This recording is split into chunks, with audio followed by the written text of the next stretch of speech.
Bonjour monsieur, j'espère que vous allez bien.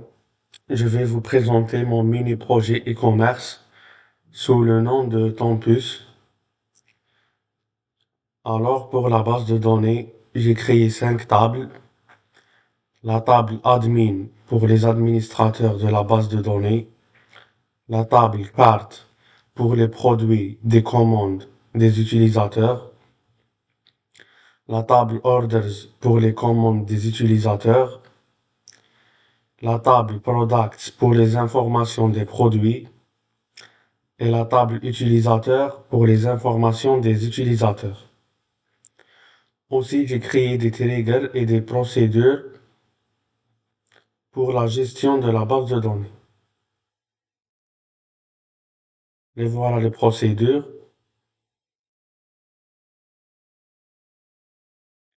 Et les voilà les triggers. On va le voir dans le site. Ici, on est dans la page d'accueil. On trouvera tous les produits ici. Et pour chaque produit, on peut consulter ses détails. On peut voir son nom, son prix et sa description. Et ici, on peut choisir la quantité qu'on veut acheter. On peut augmenter ou diminuer. Alors, pour qu'un utilisateur puisse faire un achat, il doit d'abord se connecter.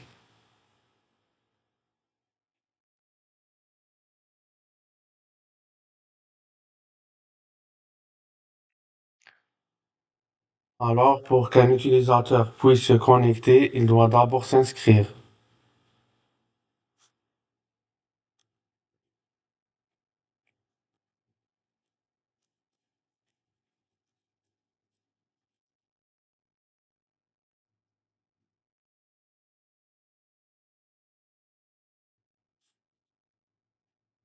Si on consulte la base de données, on va voir qu'un nouveau utilisateur a été ajouté. Le voilà.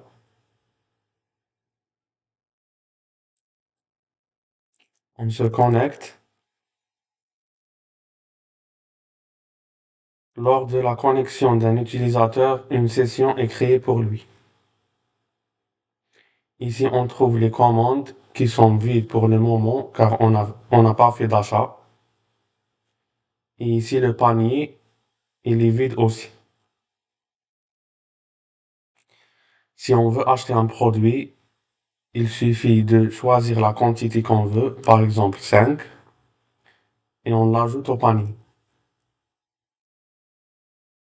On consulte le panier, le voilà le produit ajouté avec succès, avec sa quantité et le prix, et ici le prix total. Si on consulte la base de données, on va voir la table des produits, des commandes, on va voir un nouveau produit a été ajouté ici avec la quantité 5. Ici dans le panier, on peut le supprimer aussi ou valider l'achat. Alors dans la base de données, quand on a ajouté ce produit, dans la table Products, il est diminué de 5 avec un trigger. Ici, on le supprime, il va augmenter de 5 aussi avec un autre trigger qui permet de restaurer le stock. Le voilà.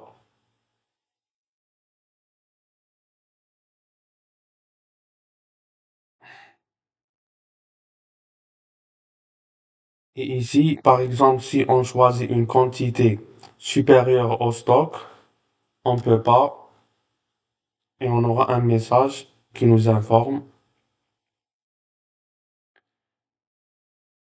et le produit ne sera pas ajouté à la table des produits grâce à un trigger qui vérifie le stock avec la quantité. On choisit par exemple 10, produit ajouté et il va diminuer ici. Le voilà, car on a choisi 10.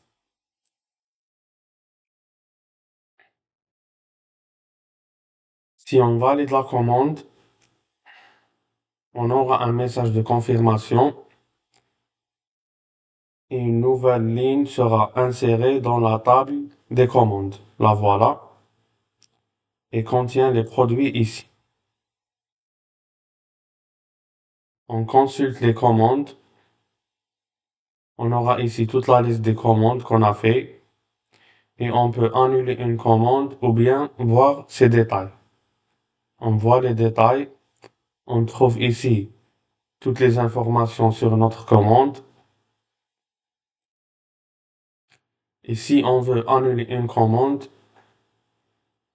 elle sera annulée et elle sera supprimée de la base de données.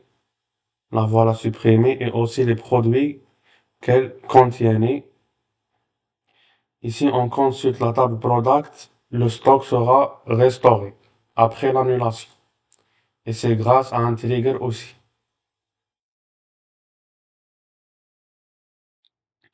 On peut se déconnecter. On va se connecter avec un autre compte.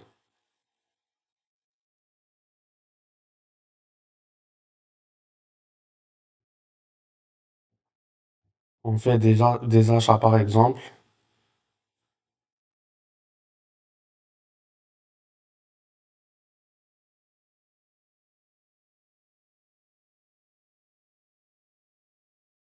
On valide.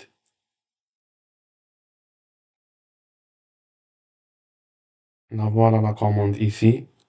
Et dans la base de données, dans la table des commandes, on va voir la commande ici avec les produits qu'elle contient ici. On revient à notre compte.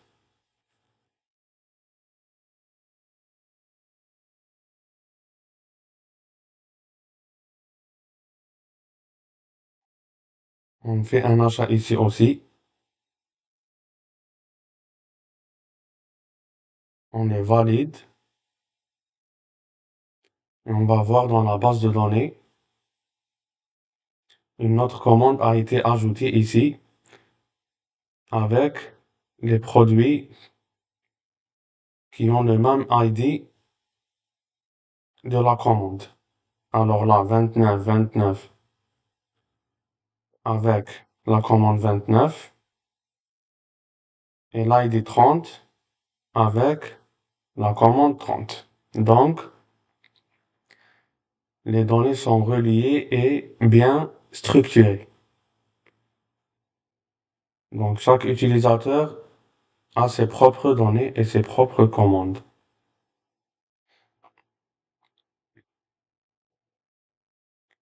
Et pour les commandes ici, on peut voir toutes les commandes et c'est grâce à une procédure qui nous affiche ça.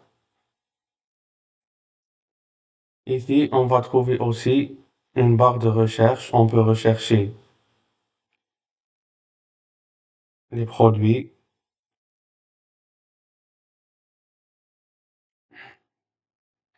Ici, on trouve aussi le filtrage par prix, croissant ou bien décroissant et avec le nom de A à Z ou bien de Z à A. L'utilisateur peut aussi se déconnecter et l'administrateur peut aussi se connecter. Alors ici, juste une remarque. Par exemple, si on fournit des fausses informations, on ne peut pas se connecter et on aura un message email au mot de passe incorrect.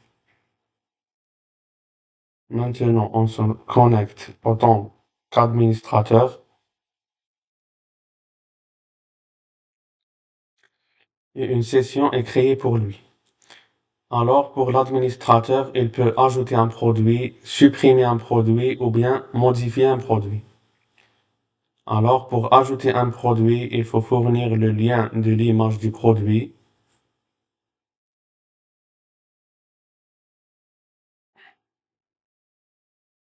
Choisir la quantité du stock.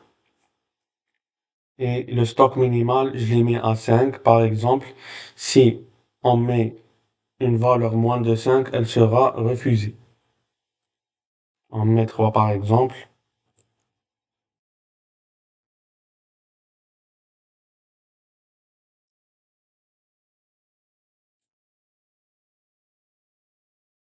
Là voilà, on a remis à 8 et on ajoute le produit.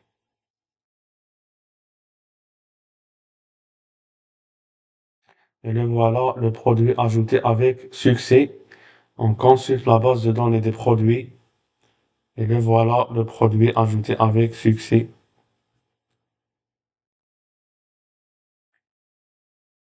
L'utilisateur peut aussi, l'administrateur peut aussi supprimer un produit.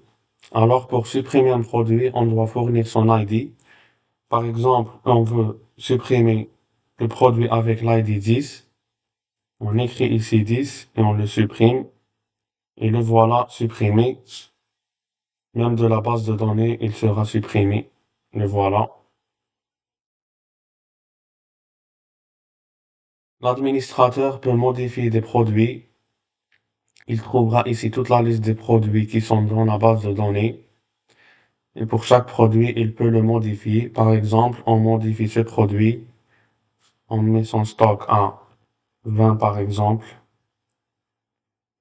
Et le voilà bien modifié. Même dans la base de données. Le voilà modifié.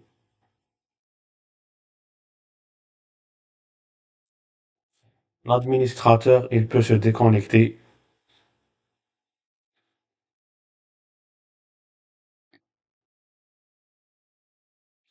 Merci pour le visionnage, monsieur.